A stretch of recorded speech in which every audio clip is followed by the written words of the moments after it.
আজি প্ৰধানমন্ত্ৰীৰ ১২৯তম মন কী বাত আৰু মই গণেশ মন্দিৰৰ এই ৭৬ নম্বৰ নলবাৰী সমষ্টিৰ বুথত উপস্থিত থাকি সকলোৰে লগত একেলগে মন কী বাত শুনিলোঁ। তাৰ লগে লগে আমি ইয়াতে এখন টিফিন বৈঠক সকলোৱে নিজৰ ঘৰৰ পৰা কিবা নহয় কিবা লৈ আহিছিল। আমি সকলোৰে মাজত এটা সুহৃদয়তাৰ কাৰণে টিফিন বৈঠকখন কৰিলোঁ আৰু আমি প্ৰধানমন্ত্ৰীৰ মন কী বাতৰ জৰিয়তে যিখিনি কথা আমাক ক'লে তাৰ এক পৰ্যালোচনা কৰি চালোঁ।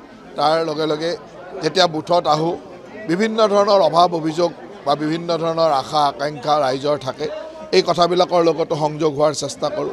মই আহিব নোৱাৰিলোঁ, আমাৰ বুথ সমিতিসমূহে তাত যি ধৰণৰ আবেদন পত্ৰ আহে সকলো মোলৈকে দি পঠায় আৰু মই তাৰ পৰাই এইখিনি সমাধান কৰাৰ চেষ্টা কৰোঁ।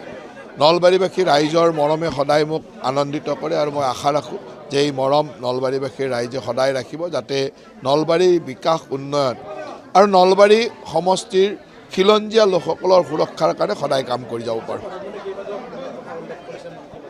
আজি প্ৰধানমন্ত্ৰী ডাঙৰীয়াই কেইটামান অত্যন্ত গুৰুত্বপূৰ্ণ কথা, বিশেষকৈ আত্মনিৰ্ভৰতাৰ ওপৰত কাম কৰা মণিপুৰৰ দুগৰাকী ব্যক্তিৰ কথা কৈছে।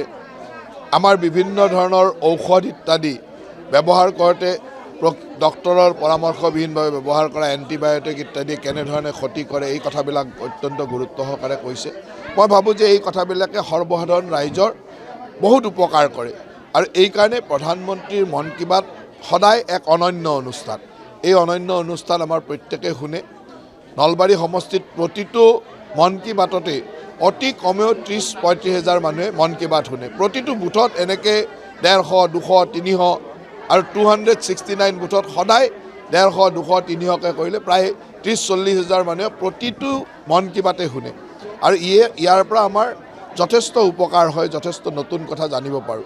মই সেইকাৰণে প্ৰধানমন্ত্ৰী ডাঙৰীয়াক সদায় ধন্যবাদ জ্ঞাপন কৰোঁ যে এনে এক অনন্য অনুষ্ঠানৰ জৰিয়তে তেখেতে আমাৰ লগত ডাইৰেক্টলি সংযোগ হোৱাৰ এটা ব্যৱস্থা ৰাখিছে। নতুন বছৰটো নলবাৰীবাসীৰ কাৰণে এটা অত্যন্ত উন্নয়ন আৰু বিকাশৰ দিন হ'ব বুলি মই ভাবিছোঁ। নলবাৰী ৰাইজে নতুন বছৰত এটা নতুন জিলা আয়ুক্তৰ কাৰ্যালয় পাব, এখন ষ্টেডিয়াম পাব, তাৰ লগে লগে বহুকেইটা নতুন কামৰ শুভাৰম্ভণি হৈছে। সেই কামবিলাকো তীব্ৰ গতিত চলি আছে। গড়দনত এটা স্পৰ্টছ কমপ্লেক্সৰ কাম চলি আছে আৰু তীব্ৰতাৰে চলিব। এটা ১,০০০জন মানুহ বহিব পৰা এটা প্ৰেক্ষাগৃহ, তাৰো কাম পূৰ্ণ গতিত চলি আছে। কনভেনশ্যন চেণ্টাৰ নতুন বছৰতে আমি সম্পূৰ্ণ কৰি উলিয়াম। গতিকে নতুন বছৰে নলবাৰীৰ কাৰণে এটা আশাৰ বতৰা আনিব। নলবাৰী চহৰৰ বিজুলী বাতিৰ ব্যৱস্থা অত্যন্ত অত্যাধুনিক আৰু আকৰ্ষণীয় কৰি বিজুলী বাতিৰ বা ষ্ট্ৰীট লাইটৰ ব্যৱস্থাটো আমি কৰিব খুজিছোঁ।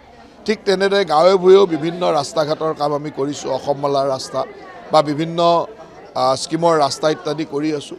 এই কামবিলাকে নতুন বছৰত এক সুন্দৰ নলবাৰী গঢ়াত আগবঢ়াই নিব বুলি আশা ৰাখিছোঁ।